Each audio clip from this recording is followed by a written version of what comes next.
ਨਾਜ਼ਰੀਨ ਕਰਤਾਰਪੁਰ ਵਿੱਚ ਵਿਸਾਖੀ ਮੇਲੇ ਦੀਆਂ ਰੌਣਕਾਂ ਰਾਤ ਦੇ ਤੀਕਰ ਜਾਰੀ ਰਹੀਆਂ ਜਿਸ ਨੇ ਖੇਤੀਬਾੜੀ ਸਾਹਿਬ ਤੋਂ ਕਣਕ ਵੱਢੀ ਤੇ ਕੋਈ ਕਬੱਡੀ ਦੇ ਮੈਚ ਤੋਂ ਲੁਤਫਅੰਦੋਜ਼ ਹੁੰਦਾ ਰਿਹਾ।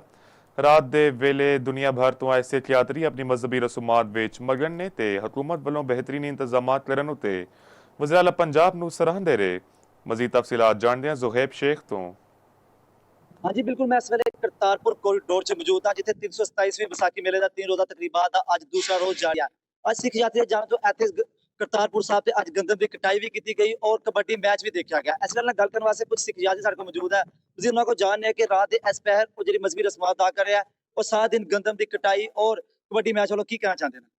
वाहिगुरू जी का खालसा वाहिगुरू जी की फतेह।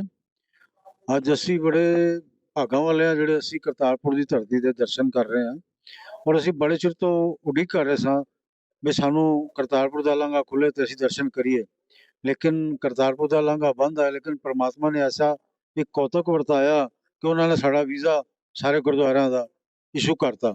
तो ਸਾਨੂੰ ਅਸੀਂ ਦੋਨਾਂ ਗਵਰਨਮੈਂਟਾਂ ਦਾ ਧੰਨਵਾਦ ਕਰਦੇ ਹਾਂ ਕਿ ਸਾਨੂੰ ਵੀਜ਼ਾ ਮਿਲਿਆ ਔਰ ਸਾਨੂੰ ਕਿਸੇ ਵੀ ਕਿਸਮ ਦੀ ਇੱਥੇ ਕਮੀ ਨਹੀਂ ਮਿਲੀ। ਬਹੁਤ ਅੱਛੇ ਇੰਤਜ਼ਾਮ ਨੇ ਔਰ ਬੰਦੇ ਇਸ ਤਰ੍ਹਾਂ ਜਿਸ ਤਰ੍ਹਾਂ ਉਹਨਾਂ ਦੀ ਪੰਜਾਬੀ ਸਾਡੇ ਤੋਂ ਜ਼ਿਆਦਾ ਠੇਠ ਪੰਜਾਬੀ ਹੈ ਉਹਨਾਂ ਦੀ। ਸਾਨੂੰ ਜੀ ਆਇਆ ਕਰਕੇ ਜੀ ਕਰਕੇ ਬੁਲਾਉਂਦੇ ਨੇ, ਲੇਕਿਨ ਸਾਨੂੰ ਬਹੁਤ ਅੱਛਾ ਲੱਗ ਰਿਹਾ ਸੀ ਔਰ ਅਸੀਂ ਲੰਗਰ ਵੀ ਛਕਿਆ ਔਰ ਉਸ ਤੋਂ ਬਾਅਦ ਅੱਜ ਕਬੱਡੀ ਦਾ ਮੈਚ ਸੀ ਉਹ ਵੀ ਦੇਖਿਆ, ਕਟਾਈ ਦਾ ਵੀ ਪ੍ਰੋਗਰਾਮ ਹੋਇਆ। ਮਤਲਬ 3-4 ਜੋ ਪ੍ਰੋਗਰਾਮ ਸਨ ਬਹੁਤ ਅੱਛੇ ਲੱਗੇ ਸਾਨੂੰ। ਅਸੀਂ ਰਾਤ ਨੂੰ ਇੱਥੇ 3 ਵਜੇ 3 ਵਜੇ ਦੇ ਕਰੀਬ ਪਹੁੰਚੇ, ਰਾਤ ਨੂੰ ਬਹੁਤ ਲੇਟ ਹੋ ਗਏ ਸਾਂ, ਲੇਕਿਨ ਫਿਰ ਵੀ परमात्मा ਦੀ ਬਖਸ਼ਿਸ਼ ਰਹੀ ਹੈ ਕਿ ਅਸੀਂ ਸਵੇਰ ਦੀ ਇਬਾਦਤ ਵਿੱਚ ਲੱਗੇ ਹਾਂ।